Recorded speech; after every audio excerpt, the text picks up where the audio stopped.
So the first tank I want to show off isn't actually in the fish room. It's on my wife's plant rack in our front living room. But this is the grow out tank for my Apistogramma McMasteri Gold fry. You can see I just fed them baby brine shrimp to try to get them to come out, and you can see quite a few in here. And they're actually starting to look like little fish now. They're probably about maybe 2 centimeters in size. They're still very small, but I have quite a few of them in here. I think there's around, if I had to guess, maybe 20 to 30. They're really, really cute little guys and girls, and I'm hoping that I have a decent ratio of males and females. I tried to keep the temperature pretty neutral for that, and this tank just worked out really well. It had a lot of established. This was a shrimp tank, but we got rid of the cherry shrimp to hatch these guys out in here. And this was the tank that my Apistogramma McMasteri Golds were in and spawned in. And then I put them over into 20 long, and it looks like the female's on eggs again. So really happy about this, and I was very surprised that they spawned so quickly. And I was also like super happy with the fry and how many made it, and they were super good parents. So this is just an awesome tank, and I hope to have these available for sale soon. So let's go to the fish room. So here we are, we're in my actual fish room now. I have 840 breeders. I have a fry grow out rack for my baby Plecos of 420 longs. I have a few 10-gallon quarantine tanks in that mess, and I have 20 tall set up over there for breeding purposes. So I'm gonna come over here to the first tank on the left. And this is for my 8L134 leopard frog Plecos. And then I have a group of, I think, 5 or 6 Gertrude rainbow fish. Really nice, small rainbow. Beautiful colors when the males flash. They got the blue eyes, and they're a great dither fish. Hoping to spawn these as well. And then we have the leopard frog Plecos, which are probably one of my favorites for sure. One of the best looking Plecos really in general. My group is not very friendly, unfortunately. They, whenever I come over to the tank, they always scurry into the caves and go hiding about. But they are beautiful fish. One's out for us right there. But just not out a whole lot, but I'm hoping that with time, with age, they're still juveniles, they will come out some more. So below that, we have a new species to the fish room. I don't think I've ever showed these before. It's my group of 7 or 8 black Schultzi Venezuelan corydoras. So these fish are awesome. They're like big, dark black corydoras. They get about the size of a full-grown Sturbay. We actually just got our first spawn from them. So they laid the eggs on the glass, or I believe over here and in the back there. We pull them, put them in a tub with methylene blue and an air stone and a heater. And I think we have a few that are hatched already. I got to get them out and put them in the hang on the side breeder box. But these are really cool corydoras, really cute, really cool guys. I've had these for about a few months, and they finally spawned for us the other day, so that was awesome. That's a full look at their tank. So on the top middle rack here, I have a 40 breeder that houses my group of 7 L397 Allenker Tiger Plecos. So that's what you're seeing right there on the below the slate. And then my friend Max at High Tides Aquarium and Vivarium, his group of 3 L046 Zebra Plecos, the true zebra. This is just an amazing tank. It's always full of action. We have the 24 karat guppies as kind of like the dither fish, and they've gone crazy, and they have tons of babies right now. We have just the beautiful 397 Plecos, just the stunning orangish red color with the stripes, and they're super active. They're probably the most friendly Pleco that I have, other than the bristlenose. They're not shy to come out. They come out for food. I just put Rapashi in there. The zebras are a little more hesitant to come out when the lights are on. But they will. I mean, as you can see, I'm standing right here and they're sitting right there on the cave. They do house very well together. I haven't noticed any aggression between the two different species. I have noticed the juvenile male L397s are starting to spar with each other a bit, but I just try to keep that to a minimum by making sure there's enough food and enough spaces so everyone can have a cave or a hiding spot. You can see him just hanging out with the 24 karat gold guppies here, just munching away on that rapashi. So this is a really cool tank in the fish room and definitely one of my favorites. So down below the zebra and 397 tank, we have our breeding group of lemon blue eye bristlenose Plecos.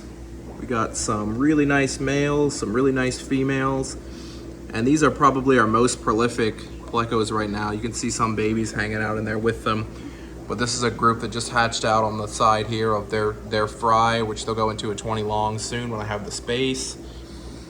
They are really amazing quality blue eye lemons, and the lights make them look a little more orangish red, but they're a really nice yellow color, got the nice blue eyes, and I think they look really, really nice.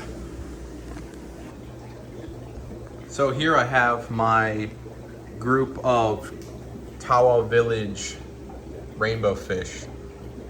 Beautiful, very, very rare rainbow fish that I got directly from Gary Lang, who, if you know anything about rainbow fish, you've heard the name Gary Lang. He's collected several species. This particular species he collected recently, and these are F1, so their parents he collected from the wild. And I believe they come from Papua New Guinea. It's an absolutely beautiful rainbow fish. The males have like a steel blue with the bright red tail fin, and they're just fired up right now, trying to court this female that I have in here. They're absolutely beautiful rainbow fish and extremely rare. So I am planning on obviously spawning these and hopefully having them available somewhat soon. And then I have my colony of super red bristlenose Plecos in here as well. I have got 2 big males and 2 nice females in here. You can see they're just bright red. They don't have any black spots or anything like that. I think that this is just an awesome tank with the rainbow fish, the Tawa Village rainbow fish, and the super red Plecos. So below the super reds and the Tawa Village rainbow fish, we have our really nice group of Sturbay corydoras. They've spawned for us really often, and even looks like they might be doing some breeding behavior right now in the back there with those 2 males going after the female. She'll probably be laying some eggs on the glass. Really cool fish. We got a lot of grow outs in here. We got a lot of adults. We'll be selling it. We sell out of this tank locally. Actually, I don't ship corydoras because they don't ship well, and I can get a fair price at my local fish stores. But these guys are really cool and definitely a favorite for a lot of people on corydoras. And then on the hang on the side here, we have a lot of babies. You can see all those baby Sturbay corydoras mixed in with some lemon blue eye Plecos, and they do well together. So that's them. All the way on the right hand side on the top here, we have my breeding pair of L264 Sultan Plecos. This is a proven breeding pair that I picked up about 4 to 6 months ago. You can see them kind of hanging out of the cave. That's the male on the bottom and the female in the cave on the top. These are the caves that I handmade out of terracotta. I have a video about that on my YouTube. You can look that up. I've got plenty of driftwood. I'm trying to get the pH close to 6 because that seems to be where they like to spawn. And my pH is around 7, so I got lots of driftwood, Indian almond leaves, stuff like that. The male has had her trapped several times in the last couple weeks, but no successful spawns. But they're definitely a young pair, and I think they'll get the hang of it here soon, and I'll be very excited when they do and I get a spawn from them. And then below that tank, we have, this is the last tank I haven't painted the background on. On the side, we have some super red bristlenose grow outs, some fry really. I'll get those in a tank, you know, as soon as possible, as soon as I have the space. And then down here, I have some of my tank bred Bozeman rainbow fish that I'm growing out. I'm most likely gonna be keeping this group of like 7 or 8. Got some potted plants and whatnot, but then we also have all of my albino and common bristlenose growing out in here too, munching on some rapashi. I had a pair of one albino male and a albino female, and they had 2 spawns before I sold them. I wasn't really interested in keeping them long term because they don't sell for much, but that's one of my last snow whites that I have that snuck in there with them. But yeah, so these are just common and albino grow out fry. I'll just be growing these out and taking them to my local fish store once they're the appropriate size. And then I'll be painting the background, and I have an exciting project for this tank. Just gonna do a quick look at the fry grow out tanks here. I need to clean them out, but I do like to leave some mulm in there. It's mainly shredded green bean scraps in there. It's not all poop. So basically this is my rack. It has removable plywood on the top, so I can kind of use it as like a workbench, and I can remove the plywood. And then I have in these 2 tanks, I have an older group of lemon blue eye bristlenose that are actually ready for sale, and I do sell them. And then I have a younger group of grow outs, probably about 40 in each tank. And then in this tank, I have probably about 40 super red bristlenose that I'm growing out. And this tank, I probably have about the same. And some of these are ready for sale, about 1.5 inches.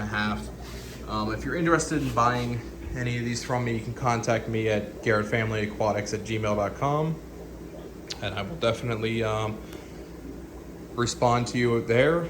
And that's about it for the fish room, guys. Thanks for watching and checking out my fish room.